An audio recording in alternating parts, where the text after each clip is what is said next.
DC डासी इब तो चलो थारा राज नहीं जे राज हुंदा तो मैं ही डीसी ने लाके मैं ही थारे साथ लगा देंदा फावड़ा पकड़ा के लाग जा काम पर। इसमें इकट्ठे हो और जब तक आप इकट्ठे नहीं होंगे रोड़ा नहीं करेंगे सरकार पे दाव नहीं मारेंगे सरकार भी इसी है सुत्ती पड़ी है। फिर जो चौधरी बने बैठे हैं यू ही गेड़ा कौन काट दे यू प्रशासन वाला क्या करेगा कौन कहे तू तने भी मेरा है झूठी बात है मैंने भी मेरा है झूठी बात है।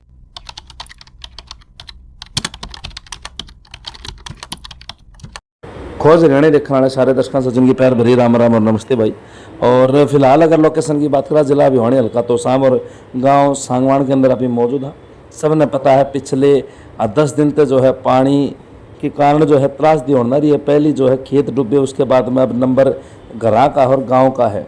जो सार्वजनिक स्थल जो गाँव के हैं बात करा अगर शमशान घाट मंदिर और सरकारी स्कूल की तो वह डूब चुके हैं और जर्जर हालत में हैं। उसके बाद अब गांव वाला कहना है कि अगर पानी का बहाव बढ़ता रहा तो जो है पूरा गांव डूब जाएगा। और इसी चीज़ के ऊपर जो है कोई भी अब तक ना तो हल्के के मंत्री ना जो है सांसद साहब कोई भी नहीं पहुँचे हैं। तो स्वर्गीय चौधरी देवीलाल जी के पड़ोते अर्जुन सिंह चौटाला जी जो कि रानिया के विधायक हैं ताकि परिस्थिति का मुआयना कराया जा सके और सहानुभूति जो है प्रदान करी जा सके गाँव वाला ने उनसे बातचीत कराएं जानेंगे कि कई गाँव का जो हमने दौरा कराया जिन भी गाँव में पानी भर रहा चाहे वो बवानी खेड़ा हल्के गाँव चाहे वो तोशाम हल्के गाँव हो चाहे मुंडाल हो तो हरे वो गाँव में गए हैं बातचीत कराएं विधायक जी थे कि कुछ कहना है।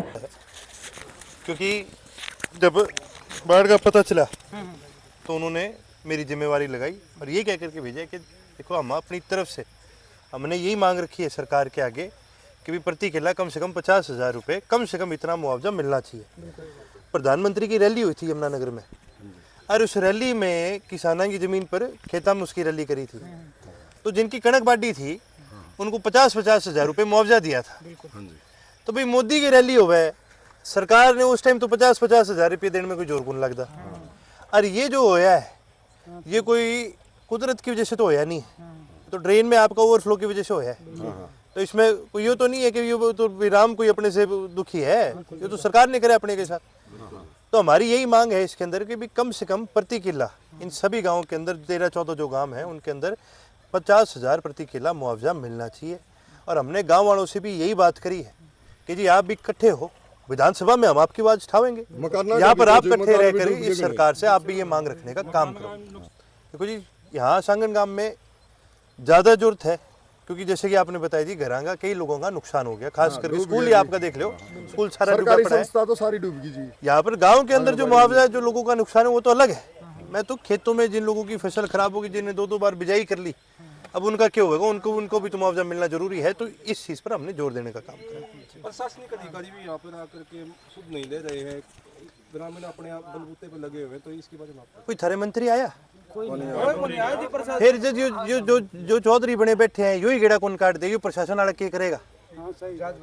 मैं वैसे बताऊं चौटाला साहब होया करते थे असली तो गांव में आया कर दे तो सारे आया कर दे डीसी डासी इब तो चलो थारा राज नहीं जे राज हुंदा तो मैं ही डीसी ने लाके मैं ही थारे साथ लगा देंदा फावड़ा पकड़ा के लाग जा काम पर। लेकिन दिक्कत आज के दिन ये है बीजेपी तो नुका जी आए दुगनी कर दी किसान के मना तो तने बेरा है मने बेरा है यार ठीक है कौन कहे तू तने भी मेरा है झूठी बात है मैंने भी मेरा है झूठी बात है। इन बातों में क्यों नहीं रखा। इब तो मैं आपको यही कहूंगा कि आप भी सारे इस चीज में इकट्ठे हो और जब तक आप इकट्ठे नहीं होंगे रोड़ा नहीं करेंगे सरकार पे दाव नहीं मारेंगे सरकार भी इसी है सुत्ती पड़ी है। डबल नुकसान हो गया जी किसान का। देखो मैंने तो फैसला लेना था आपको बता दिया विधानसभा में मैं मांग उठाऊंगा। यहाँ पर मैं आपसे यही कहूंगा भी आप भी इस मांग को उठाने का काम करो इकट्ठे रहो भाई आप इकट्ठे हो गए लड़ांगे एक आदमी एकला लड़ते रहोगे लोग कहेंगे बावड़ा है कर लेगा सारा काम इकट्ठा हो लेगा फिर हमने भी ताकत मिले और आपने भी ताकत मिलेगी। देखो ये तो अब चुनाव अगले यार 4 साल बाद आएंगे ठीक है ईब तो देखिए सारी आपका करें मैं तो ये कहूँ अगले गेड़े ना बढ़न दी उन्होंने एक नेता आपने का तो ताकत यही है कि भाई अपनी वोट की ताकत है। मैं तो विपक्ष में बैठा हूँ जब मैं सत्ता में होता तो हमने ये दिक्कत ही को नहीं आने देते जी झूठी बात। और मैं आपने बताऊं बहुत सारी ड्रेन में पानी ओवरफ्लो इसलिए हो रहा है थारी सफाई को नहीं हुई ड्रेन की को नहीं हुई नहीं एक खुद पास देखिए मैं मेरे हल्के में जो खुद करा सकूं तो फिर अगले विधायक ने क्या लागे भाई रुपया तो वो भी सरकार का ही लगेगा कि उसकी जेब पे लगे। तो देखो जी जो भी वो बात कहे झूठी बात अगली बार कोई कह देना ना तो मेरे पे लेके है तो कह दी भी तने साल के मिले 15 लाख रुपये पैटी फंड में क्या वो 15 लाख ला और भाई मारे तो इसके नाम है ड्रेन खुदवाने का काम करे भाई ये तो मेरे को कहने की जरूरत नहीं है, ये तो इतिहास इस बात का गवाह है। क्योंकि किसानों के लिए चौधरी ओम प्रकाश चौटाला जी से ज़्यादा बड़ा अपने प्रदेश के अंदर जननायक चौधरी देवीलाल से बड़ा कोई हितैषी नहीं रहा। और चौधरी अभय सिंह जी ने इस्तीफा दिया यार, तो हमने भी बेरा है इस बात का। हम तो किसान के साथ हैं। और मैं तो एक ही चीज़ कहूँ, ये तो सरकार का रुपया है, ये तो वापस ही धार करना आना चाहिए, मुआवजा मिलना चाहिए, भगवान सुख रखे, वो तो बात की बात है। अभी हमारी लड़ाई इस बात की कि अभी टाइम से मुआवजा मिल जाए। धन्यवाद। धन्यवाद। ठीक है जी भाई साहब, मैं जाता हूँ। तो फिलहाल जो है आप देखना थे, रानिया के विधायक हमारे साथ जुड़े थे और अपनी बातचीत भी धरी है और आश्वासन दिया किसानों तक कि जो फिलहाल जो हालात हैं उन तक जो है कोशिश रहेगी कि आवाज़ उठाई जा और इस पानी का ओवरफ्लो रोका जा। अब यह बात है विधानसभा सत्र तो 25 तारीख से शुरुआत होगी और लोगों का कहना है कि अगर ये रात गुजरे है तो पानी और ज़्यादा चढ़ेगा और हमारी समस्या जो है और ज़्यादा बढ़ जाएगी।